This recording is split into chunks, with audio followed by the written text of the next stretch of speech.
Hello once again everybody, it's Chris Bezanoy or Chris B with CSB Security Inc. and another informative video. Today we're going to go through my top 5 list of common myths that I hear about in the cannabis industry in Canada. Before we move forward, but to tell you is based on my experience, based on dealing with Health Canada, talking with great consultants in the industry, a lot of clients are existing clients that ask me questions, and of course new applicants or potential new clients that ask me questions. Nonetheless, there are a number of myths that are floating around this industry. The list that I'm about to give you is the top 5. It is based on my opinion. Your opinions and experiences may vary. These are in list of order, as in the number 1 is the most common, the number 5 is less common, but I still see these questions and these statements all the time. So myth number 1 in the Canadian cannabis industry is you need a fence to get a license. This has been a common myth for quite some time. I'm going to say about the past 4 years, where somebody's been told, an applicant's been told, a consultant has told an applicant that you absolutely have to have a fence to get licensed, otherwise Health Canada won't issue you your license. That is completely 100% untrue. You can get a license without a fence line. If you think about it logically, any LP that may be in a shared use building, as in their unit C, but A, B, D, E, and F are other business units that have nothing to do with cannabis, they've gotten a license and they have no fence line. It really comes down to what you dictate is the perimeter to your facility. Could it be the facility walls? Maybe. Could it be a fence line? Maybe. Maybe you can't even have a fence line because the local municipality doesn't allow you to. Doesn't change the fact that often I hear clients tell me that they were told that they have to have a fence and we might have to abandon a site because you can't put a fence line on it. That is absolutely untrue. You do not need a fence.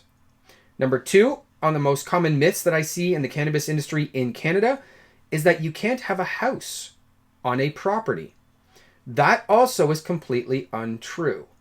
You can have a house, even a dwelling on a property. You can actually live inside that house as long as it's not in the perimeter to your growing or processing facility. Here's an example. Imagine if you have 25 acres of land and you want to build a greenhouse and a processing facility at one far end of the land, but your house is at the other end of the land. It doesn't mean you can't live in that house because that house is outside the perimeter as long as you don't make the perimeter to your facility the entire boundary of your property. It does get a little bit convoluted. Some people turn a house into a security guard station. Some of them turn it into an office space. It doesn't change the fact under the old regulations, it did state you really can't have a house and live on it on any property. If you read the new regulations carefully, and we're talking even after October 17, 2019, you'll notice that a requirement has been removed. And we happen to know of some LPs that are living on site because they made the perimeter to the site far enough away from the house that there is no risk. So, can you have a house on a property and still get licensed? The answer is yes. Can you live inside that house? The answer is yes and potentially no. Even if you didn't make the perimeter to your facility around that house, it doesn't mean Health Canada is going to give you a green check mark and say, yeah, no problem. Yeah, you may live 20 feet away from your fence line and you may live in that house. It doesn't necessarily make it safe. It all depends on what you dictate to Health Canada are the risks associated with living at that house. So, to be perfectly clear, there are LPs that have a house on the property and they live in that house. But it does depend on the protection of your facility, where you dictate the perimeter is, and how far away that house is from the facility. Myth number 3 on the list is what I call pre-approved vendors. Often I hear this from our clients, even some of the potential new clients, where they say, well, Chris, you know what? We've engaged the security contractor. Take a look. They are awesome. They have told us how many places they have gotten licensed, and apparently Health Canada really likes them and they're pre-approved. I could tell you for sure, in my experience, Health Canada has never gone on record as pre-approving any vendor, whether it be security, GC, consultants, you name it. Health Canada has never gone on record as stating, hey, CSB Security Inc. is our approved consultancy on record. That is absolutely untrue. They have never gone on record as saying, hey, this security installation company is pre-approved. Look, they're on a list of people that we like. So if you hire them, there's a good chance to get a license.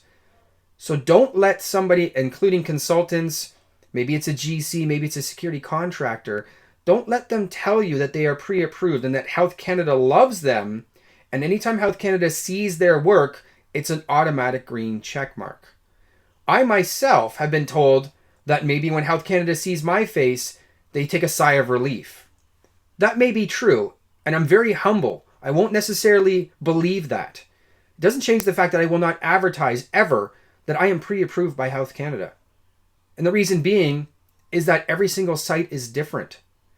We don't know what happened with those sites. Maybe that security contractor said, yeah, we got a site licensed. Health Canada likes what we did. It doesn't change the fact that maybe it was 6 months of arguing with Health Canada, and eventually the security contractor just said, okay, Health Canada, we're just going to do everything. And Health Canada said, okay, great. That looks fantastic. It does not mean that they are pre-approved. And it does not mean that any consultancy out there is an automatic approval once Health Canada notices that they're on the file. So be mindful of companies that tell you they are pre-approved.